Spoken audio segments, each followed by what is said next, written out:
Thiruvananthapuram DCC president Palode രവിയുടെ പ്രസ്താവന ഗൗരവമുള്ള വിഷയമെന്ന് കെ.പി.സി.സി പ്രസിഡന്റ് സണ്ണി ജോസഫ് പറഞ്ഞു.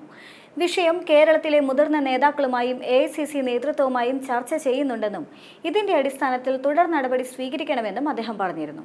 സംസ്ഥാന കോൺഗ്രസ് നേതൃത്വത്തെ പൂർണ്ണമായി പ്രതിരോധത്തിലാക്കിയ പ്രസ്താവനയ്ക്ക് പാലോട് രവിക്കെതിരെ കടുത്ത നടപടി ഉണ്ടാവുമെന്ന സൂചനയാണ് കോൺഗ്രസ് നേതൃത്വം നൽകിയിരുന്നത്. തദ്ദേശ തെരഞ്ഞെടുപ്പോടെ കോൺഗ്രസ് എടുക്കാച്ചരക്കായി മാറുമെന്നും എൽ.ഡി.എഫിന് മൂന്നാമതും തുടർഭരണം ലഭിക്കുമെന്നും തദ്ദേശ തെരഞ്ഞെടുപ്പിൽ തിരുവനന്തപുരം നഗരസഭയിലടക്കം കോൺഗ്രസിന് തിരിച്ചടിയുണ്ടാകുമെന്നും പാലോട് രവിയുടെ ഫോൺ സംഭാഷണം പുറത്തു വന്നിരുന്നത്. തദ്ദേശ തെരഞ്ഞെടുപ്പും നിയമസഭാ തെരഞ്ഞെടുപ്പും അടുത്ത് വന്നിരിക്കെ ഒരു ഡി.സി.സി പ്രസിഡന്റിൽ നിന്നും തന്നെ ഇത്തരമൊരു പ്രസ്താവന ഉണ്ടായത് അത്യന്തം ഗൗരവത്തോടെ തന്നെയാണ് കോൺഗ്രസ് നേതൃത്വം കണ്ടതും. അന്തരിച്ച മുൻ എം.പിയായ ജോർജ് ഈഡന്റെ വാർഷികാനുസ്മരണത്തോട് അനുബന്ധിച്ച് കൊച്ചിയിലെത്തിയ സണ്ണി ജോസഫ് സംസ്ഥാനത്തെ മുതിർന്ന കോൺഗ്രസ് നേതാക്കളുമായി വിഷയം ചർച്ച ചെയ്തിട്ടുണ്ട്.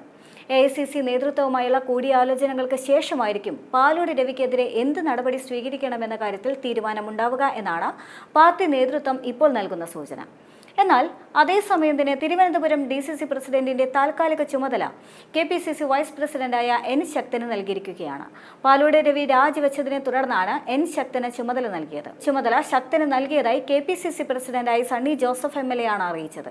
വിവാദമായ ഈ ഫോൺ സംഭാഷണം പുറത്തായതിനെ തുടർന്ന് തന്നെയായിരുന്നു പാലോട് രവി രാജിവെച്ചതും. രവി രാജിവെച്ച ഒഴിവിലേക്ക് പുതിയ ഡി.സി.സി പ്രസിഡന്റിനെ കണ്ടെത്താനായി കോൺഗ്രസ് ആലോചനകൾ തുടങ്ങിയിട്ടുണ്ട്.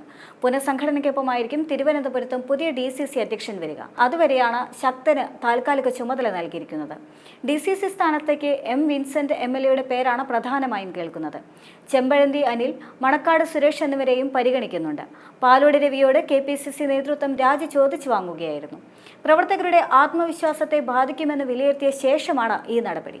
ഇതിനെ ജില്ലയിലെ ഭൂരിഭാഗം നേതാക്കളും സ്വാഗതം ചെയ്യുന്നുമുണ്ട്. എന്നാൽ സതുദ്ദേശത്തോടെ പറഞ്ഞതാണെന്നും കടുത്ത നടപടി ആവശ്യമില്ല എന്നുമായിരുന്നു പാലോട് രവിയെ അനുകൂലിക്കുന്ന ചെറിയ ഒരു വിഭാഗത്തിന്റെ നിലപാട്. ഒരു മാസത്തിനുള്ളിൽ പുനഃസംഘടന നടക്കാനിരിക്കെ അതിനൊപ്പം തന്നെ പാലോട് രവിയെയും മാറ്റുകയായിരുന്നു നല്ലതെന്നും ഇവർ ചൂണ്ടിക്കാണിക്കുന്നുണ്ട്.